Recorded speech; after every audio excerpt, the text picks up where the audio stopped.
जय श्री ओम नमः सिद्धेभ्यः। जय श्री ओम नमः सिद्धेभ्यः। जय श्री ओम नमः सिद्धेभ्यः। ओंकार बिंदु संयुक्तम नित्यं ध्यायन्ति योगिनः कामदं मोक्षदं चैव ओंकाराय नमो नमः। अविरल शब्द घनोग प्रक्षालित सकल भूतल मल कलंका मुनि भी निरूपासित तीर्थास सरस्वती हर्तु नो दुरितान। अज्ञान तिमिरा अंधानाम ज्ञान अंजन सलाकया चक्षुर्ण मिलितम येन तस्मै श्री गुरुवे नमः। श्री परम गुरुवे नमः। परंपराचार्य गुरुवे नमः। सकल कलुष विध्वंसकम श्रेयसाम परिवर्धकम धर्म संबंधकम भव्य जीव मन प्रतिबोध कारकम पुण्य प्रकाशकम पाप प्रणाश मिधि इदम शास्त्रम श्री मोक्ष मार्ग प्रकाशक नाम ध्येय अस्य मूल ग्रंथ करता रह श्री सर्वज्ञ देवा तद उत्तर ग्रंथ करता रह श्री गणधर देवा प्रति गणधर देवा तेसाम वचना सामाद्य आचार्य कल्प पंडित टोडरमल जी द्वारा विरहचित श्रोता रह सावधान तया शृण्वन्तु। मंगलम भगवान वीरो मंगलम गौतमो गणी मंगलम कुंद कुंदाद्यो जैन धर्मोस्तु मंगलम सर्व मंगल मांगल्यम सर्व कल्याण कारकम प्रधानम सर्वधर्मानां जैनम जयतु शासनम जैनम जयतु शासनम जैनम जयतु शासनम। नमः श्री समयसाराय स्वानुभूत्याश्चकासते चित् स्वभावाय भावाय सर्वभावान्तरे छिदे। मिथ्या भाव अभाव ते जो प्रगटे निज भाव सो जयवंत रहो सदा यह ही मोक्ष उपाय यह ही मोक्ष उपाय। सर्वज्ञ शासन जयवंत वर्ते निर्ग्रंथ शासन जयवंत वर्ते। हे यही भाव अविच्छिन्न मन में रहता है सर्वज्ञ शासन जयवंत वर्ते निर्ग्रंथ शासन जयवंत वर्ते। जय बोलो देव शास्त्र गुरु की जय।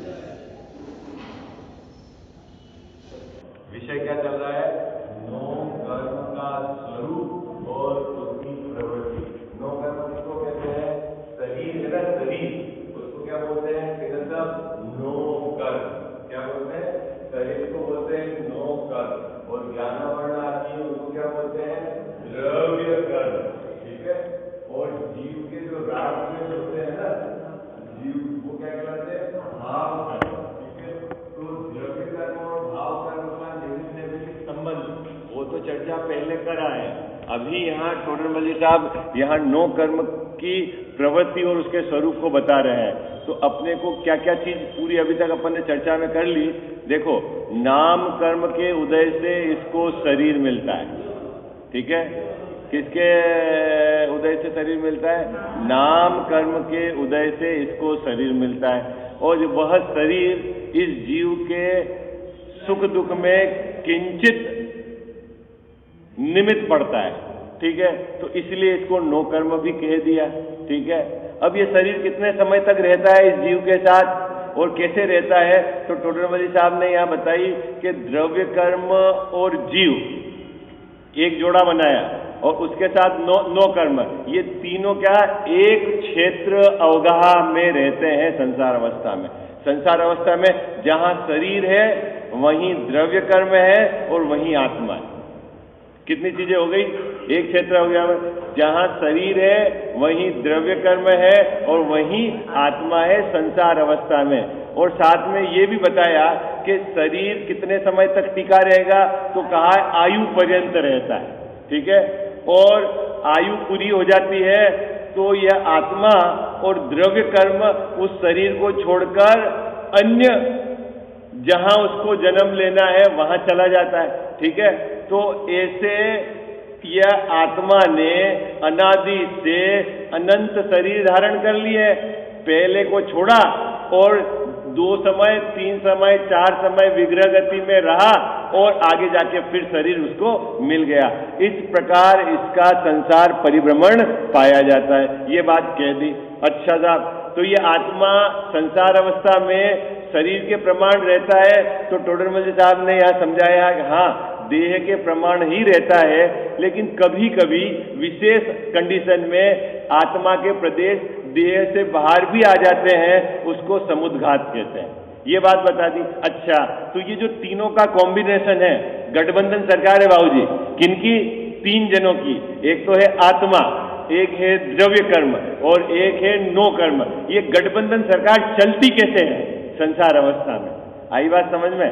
क्या अभी जो पैराग्राफ है उसकी विषय वस्तु क्या है कि ये 3 जनों की गठबंधन सरकार है, तीनों अलग अलग हैं, तीनों अपना काम स्वयं करते हैं और संसार अवस्था में ये एक क्षेत्र में पाए जाते हैं, ठीक है ना। आत्मा, द्रव्य कर्म और ये नो कर्म एक। अब इन गठबंधन सरकार कैसे चलती है उसका यहाँ पैराग्राफ विषय वस्तु यहाँ पर टोडरमल साहब ने बताया। देखो पेज नंबर 31, अंतिम पैराग्राफ। मानती है अंतिम पैराग्राफ पढ़ना है। तथा इस शरीर के अंगभूत, यहां से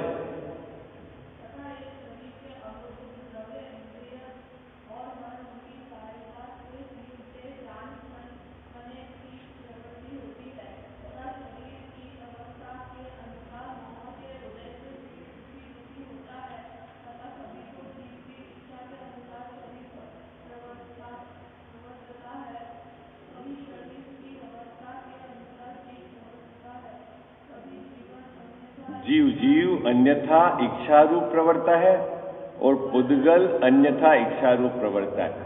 बाबूजी, ये गठबंधन सरकार कैसे चल रही है उसको यहाँ बताया है ना। गठबंधन सरकार में 3 चीज हैं। कौन कौन सी है? एक तो है नो कर्म, एक है द्रव्य कर्म और एक है जीव। जानने का काम कौन करता है? जीव जानने का काम करता है। लेकिन कमजोर जीव, क्या जिसके ताकत नहीं है ना, ऐसा कमजोर जीव क्या करता है? जानने के कार्य के दौरान क्या करता है? वह द्रव्य इंद्रिय और मन के सहयोग से जानता है। अब ये थोड़ी बात कठिन है। गजावन साहब को अभी तक ये बात गले उतरी नहीं है, वो आए भी नहीं है, वो उनके गले उतरी नहीं कि चश्मे से नहीं देखो तो आप चश्मा निकाल के देख के बता दो। कल रात में भी उनका ही प्रश्न था कि आप चश्मे के बिना, और आप कहते हो कि साहब आंख नहीं देखती है तो ये बंद कर दो, अब देख के बता दो, है क्या भाई? ये बात तो सही है क्या कि ज्ञान से जानता है, लेकिन ये कुछ न कुछ कर तो रही है आंख, कुछ न कुछ।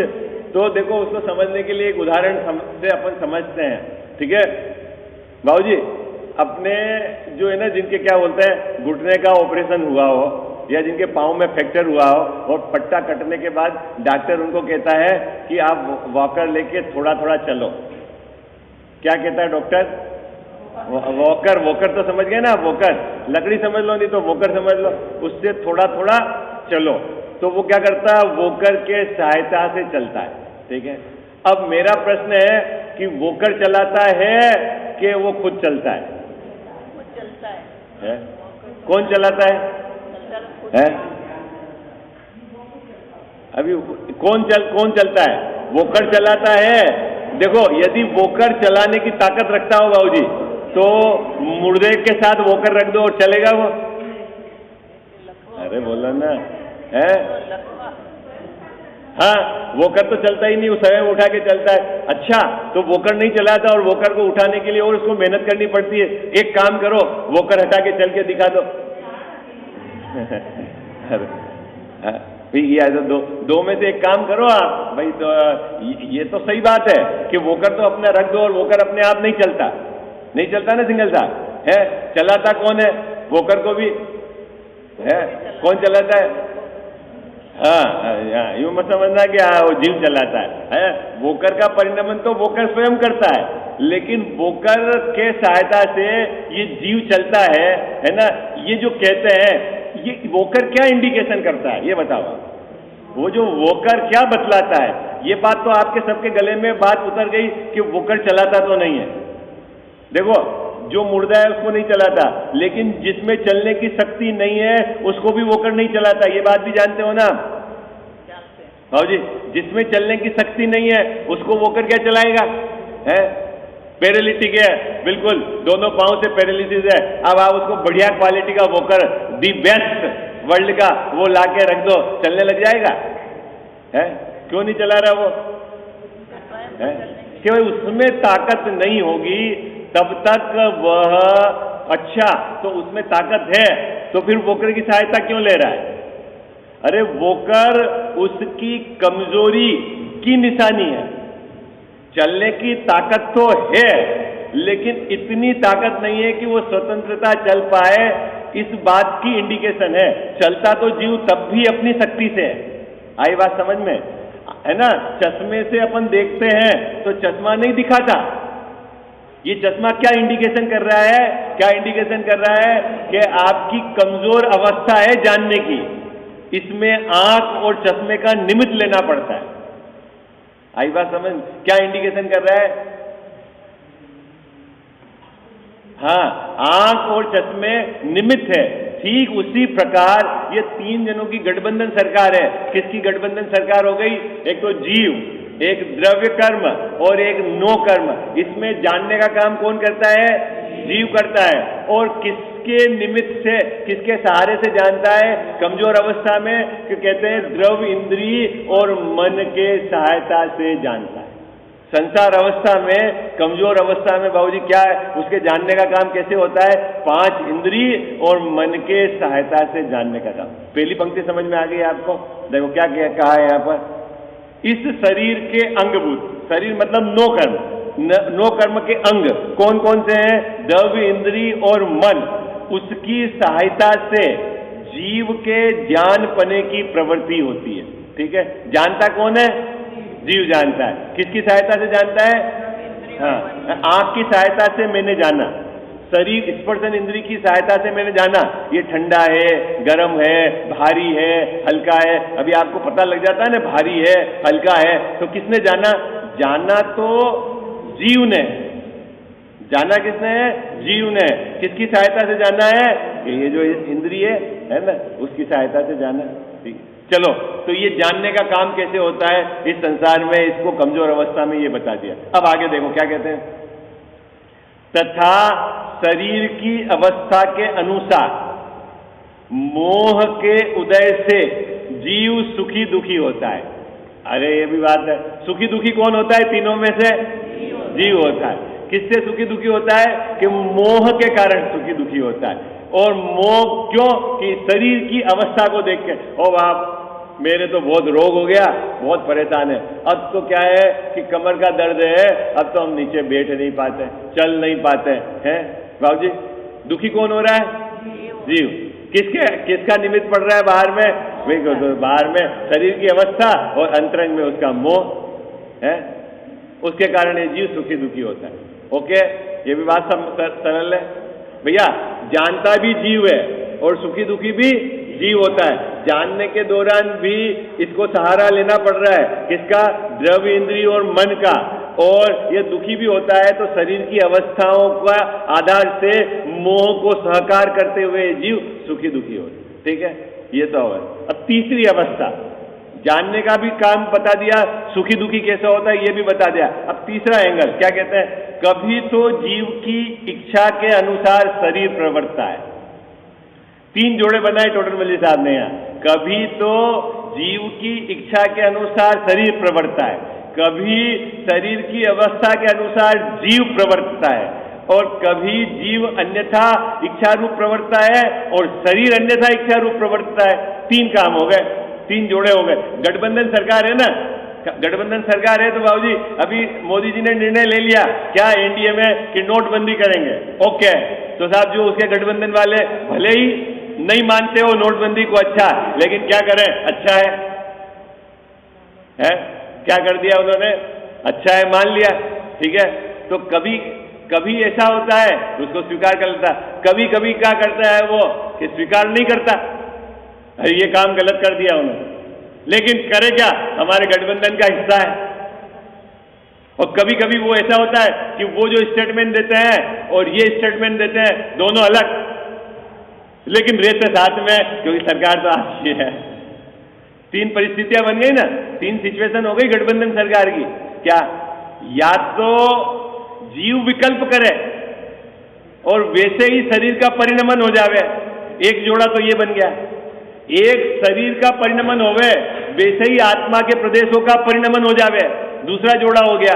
एक तरफ जीव मॉनिटरिंग, जीव विकल्प करता है और वैसा ही शरीर का परिणमन हो जाता, होता तो दोनों का स्वतंत्रता है, लेकिन ऐसी कॉन्सिडेंस ऐसी हो जाती है कि ये विकल्प करता है और उधर काम हो जाता है। जैसे अभी हमने विकल्प करा हाथ ऊंचा करने का और ये हाथ ऊंचा हो गया, तो क्या हुआ, मैंने विकल्प करा ये जीव का काम और हाथ का ऊंचा होना ये शरीर का काम, और दोनों का सब एक हो गया कि इसने सोचा और ऐसा हो गया। एक ऐसी एक सिचुएशन बनती है। कभी कभी ऐसा होता है कि शरीर मूवमेंट करे और आत्मा के प्रदेशों पे भी मूवमेंट करना पड़े। बाबूजी ऐसा होता है कि नहीं होता है? लाइन में खड़े हो आप और धक्का दिया है, शरीर आगे चला गया तो आत्मा का प्रदेश, आपको तो आगे जाने का विकल्प भी नहीं था, लेकिन क्या हुआ कजाव साहब, शरीर गया तो आत्मा के प्रदेश भी आगे चले गए। अभी नाल चढ़ रहे हैं, खड़े हैं और शरीर गिर गया, आपको गिरने का कोई विकल्प नहीं था, ठीक है, तो शरीर गिर गया, शरीर का परिणमन हो गया, फिर आत्मा है वो उसको बोलो कि कभी ऐसा है तो शरीर का परिणाम हो तो आत्मा, ऐसा होता है ना, गिरने का कौन विकल्प करता है, वो जी करते हैं विकल्प गिरने का, है गिरता है, शरीर गिर गया, शरीर का परिणमन हो गया, तो फिर आत्मा का भी उसके साथ जैसे नीचे गया शरीर वैसे वहां आत्मा के प्रदेश भी वैसे परिणमन करते। दो सिचुएशन हो जाती बाबू, दो सिचुएशन हो गई। क्या सिचुएशन होगी, या तो आत्मा विकल्प करे और शरीर का परिणमन वैसा हो जाए, कभी शरीर का परिणमन होवे और आत्मा का उस रूप परिणमन हो जाए। और इस गठबंधन सरकार में कभी ऐसा होता है कि शरीर का अलग परिणमित करे हो जावे और आत्मा का विकल्प अलग चलता रहे, ऐसा भी होता है। अभी हमने कभी बीमार होने के लिए कोई विकल्प थोड़ी करा है, और शरीर का परिणमन, बीमार रूप हो गया, बुखार आ गया और हमारा विकल्प था कि अपन स्वस्थ, अपने को तो वहां जाना था, उससे मीटिंग थी और पता लगा कि रात में ही सिंगल साहब तीन जोड़े हो गए। लेकिन ये तीनों जोड़ों में सरकार गठबंधन वाली है, सरकार है, यानी अभी एक क्षेत्र होगा उनका संबंध, ऐसा ये संसार अवस्था में डोलता है। बाबूजी समझ में आ गया? अभी बीमारी बहुत खतरनाक है इसमें, क्या है कि अपने विकल्प से शरीर का परिणमन होवे, शरीर अगर परिणमित करे और आत्मा के प्रदेश का वैसा परिणमन हो जावे तो ये जीव खतरनाक कंफ्यूज हो जाता है। वो आगे टोटनबली साहब बताएंगे। कंफ्यूज क्या हो जाता है कि ये ऐसा समझता है कि ये ही मैं हूं।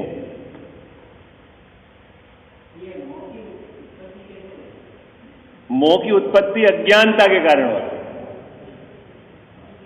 और आप बाहर में निमित्त का कारण गिनोगे तो मोहनी कर्म का निमित्त कहो है, लेकिन असल में मूल कारण इस जीव की अज्ञानता।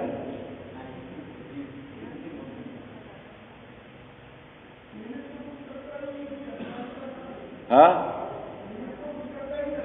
तो मैंने कहा कि अज्ञानता के लिए बाहर में निमित्त करता है। मैंने कहा जीव जब भी अज्ञान रूप परिणमन करता है तो उसके स्वयं की योग्यता से करता है,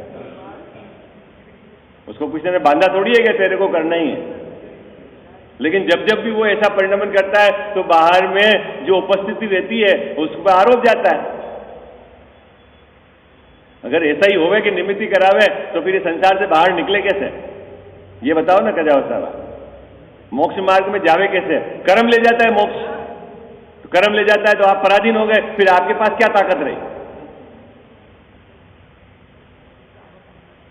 आप बोल दो कि कर्म का क्षय है तो मोक्ष ले जाता है, तो फिर कर्म के पास पावर रह गई चलाने की, आपके पास क्या पावर रही?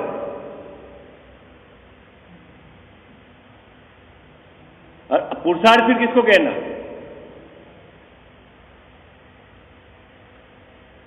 ये निमित्त नैमित्तिक संबंध, वस्तु की स्वतंत्रता, जीव का पुरुषार्थ, ये बराबर विचार करके व्यवस्थित समझना पड़ेगा, नहीं तो बहुत गड़बड़ हो जाएगी।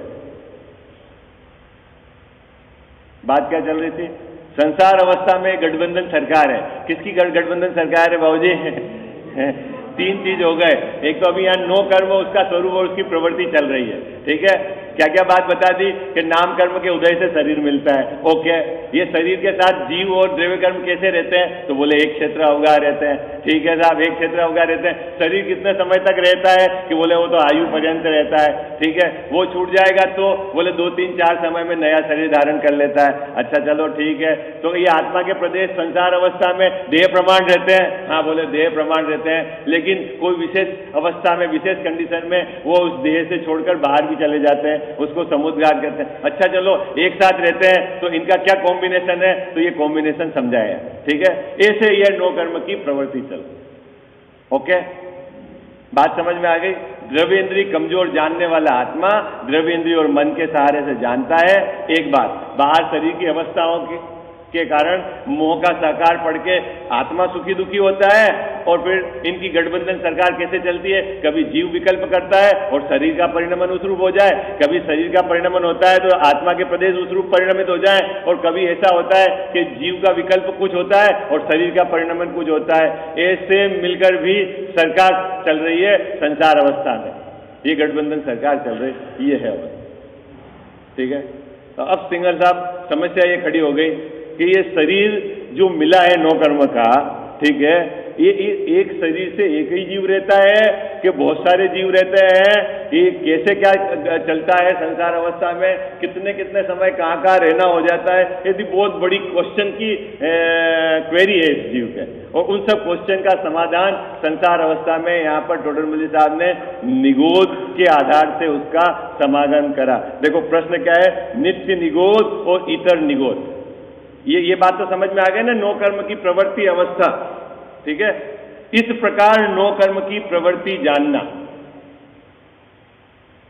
बाबूजी, जब जीव विकल्प करता है और शरीर का परिणमन उस रूप होता है तो जीव के विकल्प के कारण परिणमन नहीं हुआ, ये ध्यान रखना। हाँ, जब इस शरीर का परिणमन होता है और आत्मा का उस रूप प्रदेश का परिणमन हो जाए तो शरीर के कारण आत्मा के प्रदेश का परिणमन नहीं हुआ। तीनों केस के अंदर दोनों में स्वतंत्रता है, लेकिन कभी तो मैचिंग हो जाती है और कभी मैचिंग नहीं होती। बस आई बात समझ में? क्या अभी निमित्त नैमित्तिक संबंध होवे, आप बोलोगे विकल्प होवे उधर करें, तो फिर विकल्प होवे और नहीं होवे, फिर उसमें क्या कहोगे आप? भाई जीव विकल्प करे और आत्मा को करना, आत्मा का परिणमन होवे, ऐसा निमित्त नैमित्तिक घटाओ मान लो। तो जब जीव विकल्प करे और शरीर का परिणमन विपरीत होवे तब क्या कहोगे आप? शरीर के परिणमन का निमित्त वहां जो साता असाता वेदनी का कर्म है वो उसका निमित्त पड़ता है, जीव के परिणामों का निमित्त मोह कर्म का निमित्त पड़ता है। आई बात समझ में? इधर निमित्त नैमित्तिक नहीं घटाना, जीव के विकल्प के साथ शरीर को। आई बात समझ में? क्योंकि आज अपन विकल्प करें और शरीर का परिणमन जुदा हो जाए तो इस विकल्प के कारण कहां निमित्त नैमित्तिक बैठा? हाँ हाँ हाँ, मेरा विकल्प और शरीर का परिणमन दोनों एक रूप हो गया। बस मैंने विकल्प करा और शरीर को चलना पड़े, या मेरे विकल्प के निमित्त है और उधर नैमित्तिक है, ऐसा नहीं है। हाँ,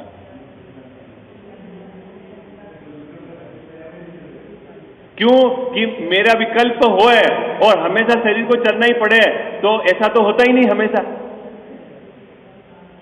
ऐसा होता है कि हमेशा कि जो मैं विकल्प करूं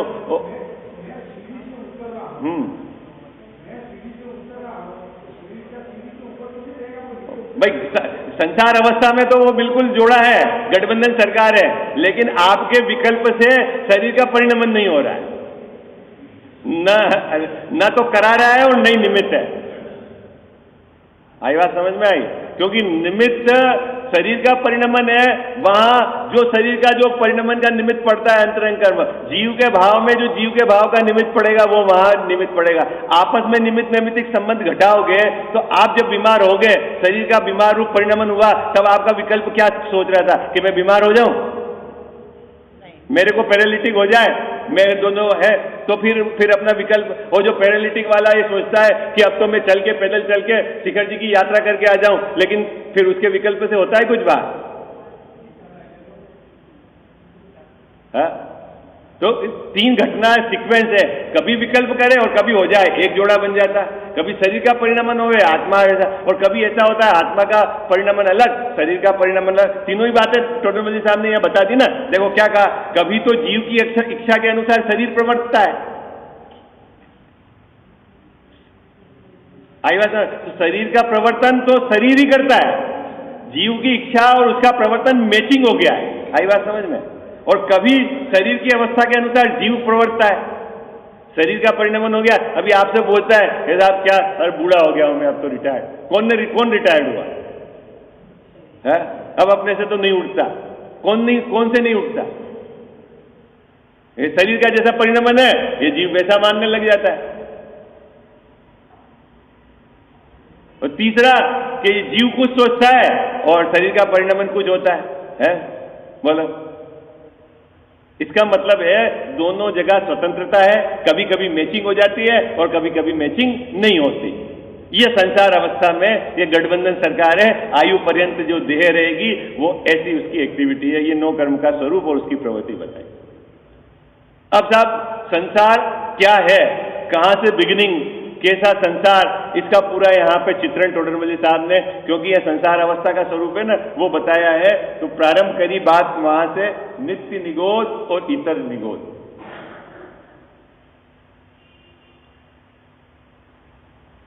ये जो निगोद शब्द है बाबूजी, ये क्या है, पहले अपन इसको समझें। निगोद है ना, निगोद अपन बोलते हैं निगोदिया जीव, ऐसा भी बोलते हैं। और निगोद, एक्चुअली निगोद है ना, जीव के आधार से निगोद शब्द की रचना नहीं हुई। ये निगोद है स्थान, जगह, शरीर, उसके आधार से नाम पड़ा है निगोद। किसके आधार से नाम पड़ा है? शरीर के आधार से। नी गो द, नी मतलब ये बताता है कि जो अनंत जीवों को, निश्चित है जहां अनंत जीव, गो अने स्थान, द अने देता है, जो शरीर अनंत जीवों को रहने का स्थान देता है उसको कहते हैं निगोद। निगोद किसको कहते हैं? सुशील भैया, निगोद किसको कहते हैं? जो निगोद जहां लगा हुआ है, यहां तो अभी नित्य और इतर ऐसा बंटवारा करा है, उसकी भी अपन चर्चा करेंगे। लेकिन निगोद मतलब क्या? जो शरीर अनंत जीवों को रहने का स्थान देता है उसको निगोद कहते हैं। और ऐसे शरीर में जो जीव रहते हैं उनको उपचार से निगोदिया जीव कहते हैं। सरल है? देखो मैं एक बार संसार का बंटवारा करता हूं, है ना, वो थोड़ा और सरल पड़ेगा। जीव दो प्रकार के बांटे, है ना, आपने पाठशाला में पढ़ा ही होगा, है? एक तो है मुक्त जीव और एक संसारी।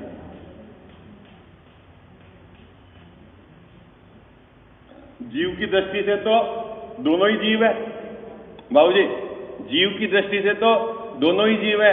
मुक्त जीव है वो भी जीव है, और संसारी जीव है वो भी जीव है, ठीक है। लेकिन मुक्त किसको कहा? मुक्त किसको कहा? बोलो। नहीं, अब क्या बोलो जल्दी, मुक्त किसको कहा? यहां अपन नाम कर्म के आधार से चर्चा कर रहे हैं, ठीक है। जिसका शरीर नहीं।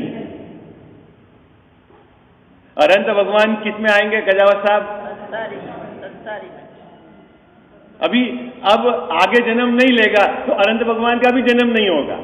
लेकिन अभी यहां अभी नो कर्म के आधार से बंटवारा करना है अपने को, क्योंकि प्रकरण वो चल रहा है ना नो कर्म का। क्या? तो जिसके शरीर नहीं है वो मुक्त, और जो भी शरीर वाले हैं वो सब संसार। सरल है बंटवारा, कजाव साहब सरल है ना बंटवारा। अब जिसके शरीर नहीं है वो तो मुक्त, तो कौन मुक्त हो गए कि सिद्ध भगवान तो हमारे मुक्त है, और बाकी सिद्ध भगवान को छोड़कर सब संसारी। ठीक है, अब ये संसारी जीव है ना, अब संसारी जीव में भी बाबूजी दो बंटवारा कर दिया। बंटवारा दो इस तरह से करा है ना, एक तो कहा त्रस्त और एक को कहा स्थावर। सरल, किसका बंटवारा हो गया? अभी यहां देखना बंटवारा का एंगल भी शरीर और इंद्रियों के आधार से चल रहा है। जीव तो सब में है, आई बात समझ में? त्रस्त अने जो दो इंद्री और उससे ऊपर, दो इंद्री, तीन इंद्री, चार इंद्री, पांच इंद्री, संगी और असंगी जो है, ये पूरे सबको एक कैटेगरी कही, वो है त्रस्त जीव। संजय जी भाई साहब, त्रस्त किसको कहना? दो इंद्री से लेकर ऊपर के जितने भी हैं सब है त्रस्त जीव। त्रस्त जीव इसका बंटवारा इसलिए करा कि ये जो त्रस्त जीव है ना, इनका शरीर कलेवर है अने मांस वाला है। आई बात समझ में? इसके शरीर के भक्षण को मांस भक्षण में आता है। आई बात समझ में? किसके शरीर के भक्षण को? दो इंद्री, तीन इंद्री, चार इंद्री, पांच इंद्री, और ये त्रस्त जीव है। ठीक है, और स्थावर किसको कहा कि जिसके एक ही इंद्री है। ठीक है, सरल है।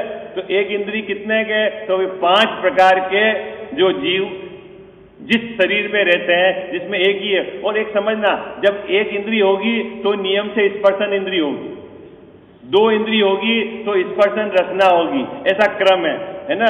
स्पर्शन रसना घ्राण 3 इंद्री होगी तो ऐसा होगा। ऐसा नहीं कि आगे पीछे मैचिंग होगा कि कर्ण है तो एक इंद्री वाला कर्ण, ऐसा नहीं होगा। ठीक है, तो ये जो एक इंद्री है वो क्या है संजय जी भाई साहब? स्थावर। अब ये 5 प्रकार के इसमें बंटवारा होगा। पृथ्वी कायिक, जल कायिक, अग्नि कायिक, वायु कायिक और वनस्पति कायिक। ठीक है, ये तो इसमें स्थावर में बंटवारा हो गया। ठीक है ना। पृथ्वी, जल, अग्नि, वायु और वनस्पति कायिक, ये और त्रस्त में आ जाएगा 2 इंद्री, 3 इंद्री, 4 इंद्री, 5 इंद्री, और 5 इंद्री में जाके फिर 2 बंटवारा कर देना, संगी और असंगी। ये तो आ गया त्रस्त का। लेकिन अभी अपने को तो निगोद पे पहुंचना है। तो निगोद कहाँ है? तो देखो इसके अंदर भी जो वनस्पति काय जीव है। ठीक है, इसमें बाबूजी बंटवारा है। क्या वनस्पति काय में? एक तो है साधारण वनस्पति और एक है प्रत्येक वनस्पति। यहां से मैं अब चित्र बनाऊंगा आगे।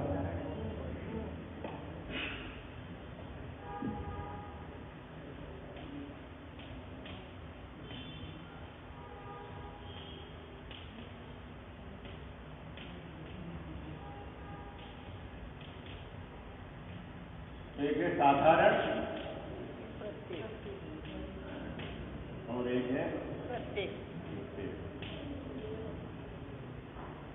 ठीक है, अब ये जो साधारण वनस्पति है, ठीक है, इसमें जाकर 2 भेद पड़ते हैं। ठीक है, इसमें जाकर एक आएगा नित्य निगोद और एक आएगा इतर निगोद।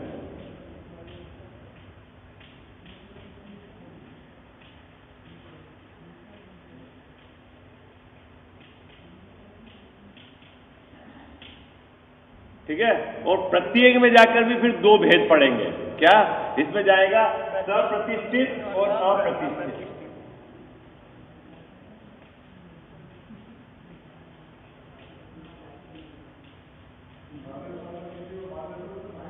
और जीवों के आधार से, जीवों मतलब जो जीव एक दूसरे को ऑब्स्ट्रगल नहीं करते वो तो कहलाते हैं सूक्ष्म, और जो एक दूसरे में बाधा पहुंचाते हैं वो बादर।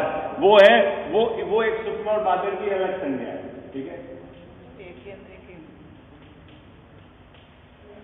2 और बार।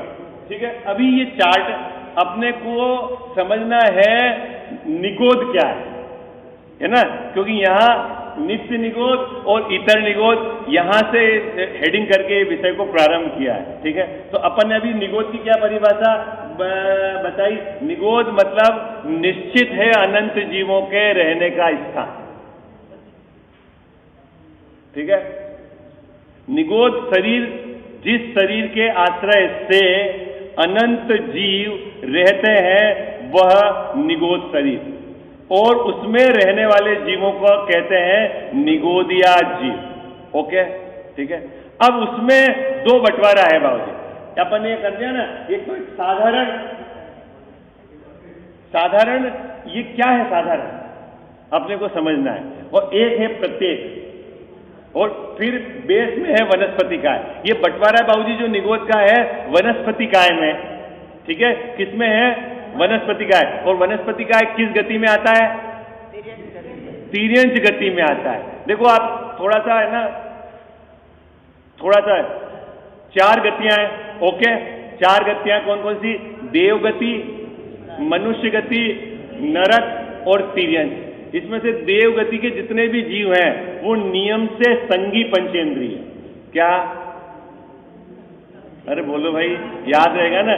देव गति के जितने भी जीव हैं नियम से संगी पंचेंद्रिय, और नरक के जितने भी जीव हैं बाबूजी वो भी नियम से संगी पंचेंद्रिय है, ठीक है। और मनुष्य गति के जो जीव हैं वो भी संगी पंचेंद्रिय है, ठीक है। कितने? 3 गतियों में बंटवारा हो गया ना। मन कितनी 3 गतियों में बंटवारा? क्या क्या हुआ? देव गति के जितने भी जीव हैं वो सब 5 इंद्रिय और मन वाले हैं। नरक में भी जितने जीव हैं वो भले पहले से 7वें तक सब 5 इंद्रिय और मन वाले हैं, और मनुष्य गति के अंदर जितने भी जीव हैं वो भी सब 5 इंद्रिय और मन वाले हैं, ठीक है। तो ये त्रस में जो 5 इंद्रिय संगी, एक पार्ट तो 3 गतियों में समाप्त हो गया। तो ये बाकी जो बंटवारा है 2 इंद्रिय, 3 इंद्रिय, 4 इंद्रिय, असंगी, फिर ये जो है ये सब बंटवारा बाबूजी किधर का है? तिर्यंच गति का। किधर का है? तिर्यंच गति का ये बंटवारा है, ठीक है ना। अब ये तिर्यंच गति के बंटवारे में जन्म के पैटर्न है। जैसे अपन ने कल 2 की बात कही ना, या तो उत्पाद जन्म होगा, ठीक है, या होगा गर्भज अंडज जो भी है, और तीसरा समूर्छन है ना। जन्म के पैटर्न है ना, उसी पैटर्न में इसका चारों गतियों में जन्म होगा। जहां जिस तरह का पैटर्न है वहां उस तरह का इसका जन्म होगा। ओके, तो जो समूर्छन, अंडज गर्भज और जो है तो देवगति और नारियों को छोड़ो, ये जो तिर्यंच गति में है ना, तिर्यंच गति में ये व्यवस्था भी है। क्या बाबूजी? अंडज वाली भी है ना। पहले अंडा होता है ना, फिर बच्चा होता है, ठीक है, और गर्भज भी है, ये गाय के गर्भ में सीधा आया। और समूर्छन तो 4 इंद्रिय से नीचे तो सब धड़ाले से। देखा होगा ना आपने, मौसम चेंज होए, बाहर का क्लाइमेट अनुकूल होता है कि जीवों की उत्पत्ति हो जाती है, ठीक है। अभी इसमें जो बंटवारा है स्थावर का, स्थावर में 5 प्रकार के जो अपन ने बंटवारे करे एक इंद्रिय जीव, उसमें वनस्पति का ही ऐसा है। वनस्पति का ऐसा है जिसमें निगोदिया जीव होते हैं।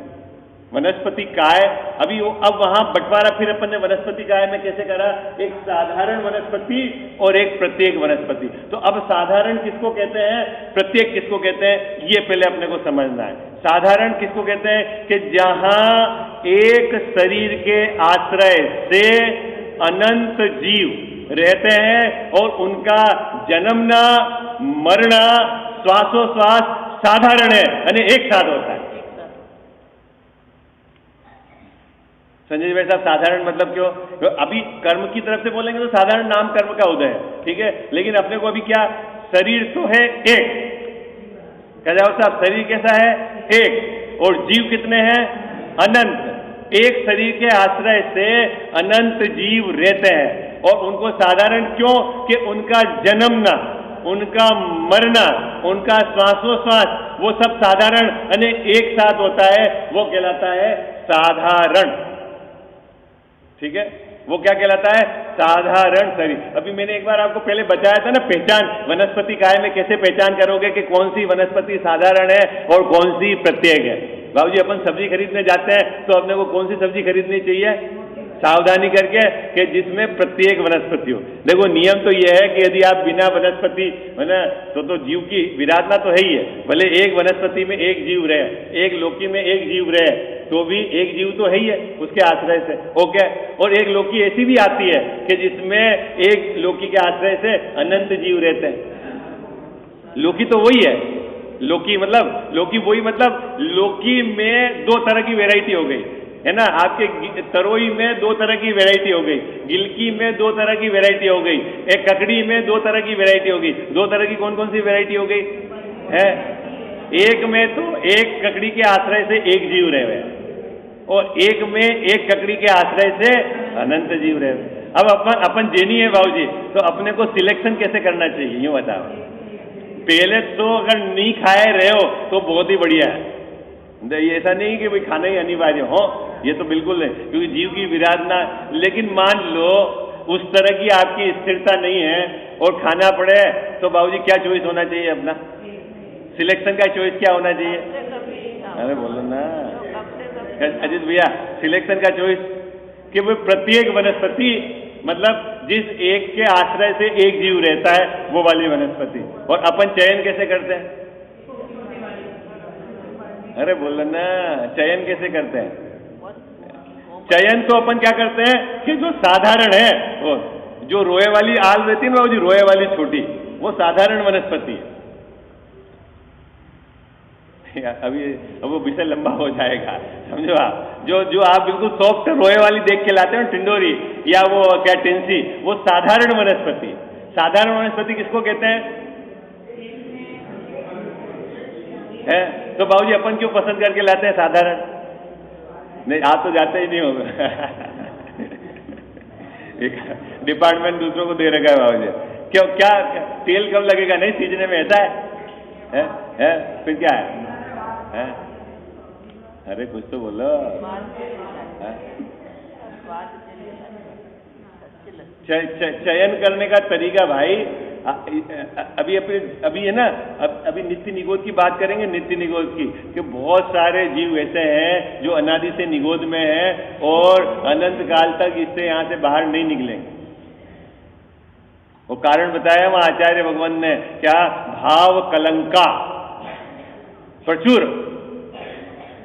निगोद में जो भी जाएगा, घूम के जाएगा तो भी भाव कलंक के कारण जाएगा, और जो वहां से नहीं निकल रहा है वो भी भाव कलंक के कारण है। लेकिन देखो, अगर अहिंसक जीवन अपने को जीना है और अपनी भावना है कि 6 काय के जीवों की रक्षा होए, ठीक है, तो हमारा चयन पैटर्न अपने स्वाद उसके आधार से नहीं चलना चाहिए, ठीक है, बिल्कुल नहीं चलना चाहिए। अपनी प्रतिष्ठा है वो उसके आधार से नहीं चलना चाहिए। कोशिश तो आपके क्या फल मिलेगा अपन अभी ये चर्चा करेंगे, क्योंकि टोडरमल साहब ने सब एंगल से इसमें चर्चा करी। यद्यपि पैराग्राफ तो 3 है, लेकिन बहुत उसको रहस्य भरा हुआ है इसके अंदर। साधारण किसको कहते हैं? साधारण वनस्पति किसको कहते हैं? शरीर तो है एक, और जीव कितने रहते हैं? अनंत जीव उसके आश्रय से रहते हैं। और उसमें साधारण नाम कर्म उदय, मतलब एक साथ तो जन्म होता है, एक साथ मरते हैं, एक साथ श्वासोश्वास है उनका, ठीक है।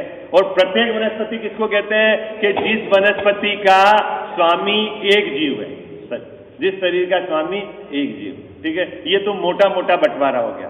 लेकिन अभी चक्कर और है, खतरनाक चक्कर, कि जो प्रत्येक वनस्पति है उसमें भी एक तो है सप्रतिष्ठित और एक है अप्रतिष्ठित। ये क्या चक्कर? बोलो भाई, आप बताओ, कौन में आप में से कौन जानता है? जो मतलब निगोदिया जीव पाया जाए तब तक तो वो सप्रतिष्ठित है, और निगोदिया जीव नहीं हो और वो बड़ी हो जाए वो अप्रतिष्ठित। बोलो बोलो, कितना बाबूजी कितना कमजोर अपना अभ्यास है? देखो इसको अपन ने बिल्कुल क्या क्या सप्रतिष्ठित। भाई साधारण वनस्पति में आपने बंटवारा कर दिया, नित्य निगोद और इतर निगोद, ठीक है। उसमें और बंटवारा कर रहा है तो सूक्ष्म स्थूल का बंटवारा है। 3 लोक में सूक्ष्म निगोदिया ठसाठस भरे हुए हैं, ठीक है, वो इधर से उधर जाते हैं, उनको कोई प्रॉब्लम नहीं है। सिद्ध भगवान जहाँ रह रहे हैं वहां सिद्ध भगवान के जो आत्मा के प्रदेश है वो इधर से उधर गमन करते हैं, कोई ऑब्स्ट्रगल नहीं है। वो तो सूक्ष्म निगोदियां ठसाठस भरे हुए हैं, ठीक है। और बादल निगोदिया है, उसकी अपन चर्चा करेंगे। ये पार्ट है चर्चा करने का, नित्य निगोद का। अभी तो अपन चर्चा कर रहे हैं कि प्रत्येक वनस्पति जिस शरीर का स्वामी एक जीव, ठीक है, उसमें दो बंटवारे कर दिए। क्या बंटवारे कर दिए? सप्रतिष्ठित और अप्रतिष्ठित। अब ये क्या बंटवारे? सप्रतिष्ठित, स्वामी तो है एक जीव, लेकिन उस एक जीव के स्वामी रहने पर भी उस शरीर के आश्रय से अनंत निगोदिया वहां रहते हैं, तो वो शरीर कहलाता है सप्रतिष्ठित। बाबू जी, अपन इस शरीर के स्वामी कौन है? अरे बोलो ना, एक है, एक स्वामी है, लेकिन इसके आश्रय से यहां पर अनंत निगोदिया रहते हैं। तो फिर लोक में किस किस शरीर के आश्रय से अनंत निगोदिया रहते हैं और किस किस के आश्रय से नहीं रहते हैं, उसकी चर्चा अपन कल करेंगे, ठीक है ना। अभी सप्रतिष्ठित समझ गए, स्वामी तो है एक उस शरीर का, लेकिन उसके आश्रय से फिर अनंत निगोदिया रहते हैं। वो बादल निगोदिया होते हैं, यहाँ सूक्ष्म निगोदिया नहीं होंगे, ठीक है। तो वो कहलाते हैं सप्रतिष्ठित प्रत्येक वनस्पति। पूरा नाम क्या हो गया? सप्रतिष्ठित प्रत्येक वनस्पति। और जिसमें एक ही शरीर का स्वामी है और वहां निगोदिया जीव नहीं रहते हैं, वो कहलाती है अप्रतिष्ठित प्रत्येक वनस्पति। तो अब अपने को अगर मान लो सिलेक्शन करना है तो कैसे जाना है? तो अब आलू में क्या है, गाजर में क्या है, मूली में क्या है, अदरक में क्या है, हल्दी में क्या है, अभी इसकी चर्चा अपन कल करेंगे, है ना। देखो ये चर्चा इसलिए कर रहा हूं कि आप यूं चढ़ना नहीं हो गए, हाँ, वो ढीली ढाली व्यवस्था नहीं है। आई बात समझ में? बाबूजी, अहिंसक जीवन होना चाहिए जैनियों का, ये बात समझना। और अगर ऐसा भी कोई लॉजिक मत निकाल देना आप क्या कि वो तो जीव अपने आयु से मरते हैं, हम कौन होते हैं मारने वाले। कुंद आचार्य ने गाथा दी है, क्या है? तो वो ये सब बातें मैं कल करूंगा कि कौन मारने वाले होते हैं, नहीं होते हैं, आप मार सकते हो नहीं सकते हो, लेकिन क्या चक्कर है, वो सब कहानी अपन कल चर्चा करेंगे।